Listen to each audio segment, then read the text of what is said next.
And with Straightsmile Solutions, straightsmilesolutions.com. Let's talk about another one-off scenario, that growing kid or that growing teen that is class 3, very low angle, but doesn't have a giant chin bud. I put that in there because I had another one that was binax retrusive with a giant chin bud. Picture a good, healthy airway, okay? Just a little bit class 3, due to maxillary retrognathic maxilla, but a full trapped upper jaw. So it's going to look like this. Now, often these are CRCO shifts. They never quite go back under, but usually they're at the incisors and then they slide forward. Of course, you always want to make sure if it's a shift that you capture both bites, the shifted bite and the normal bite, so that you have an idea of how much correction you actually need. And remember, your ceph shouldn't be taken in the shifted bite. Your ceph should be taken set back if possible. I know it's hard. It's very unstable.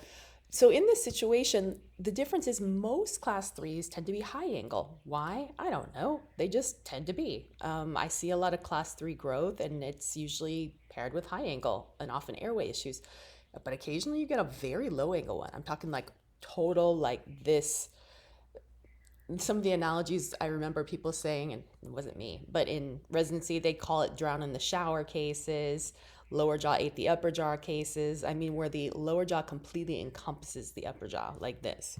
So how do you fix that? Because a lot of times, temporarily, as we're trying to jump a bite with a face mask or whatever, or use elastics, sometimes we'll put bite bumps on the back teeth, right? Because this isn't going to work if you're trying to pull this back and push this forward, because it's going to bang, right, against each other. So you got to do something.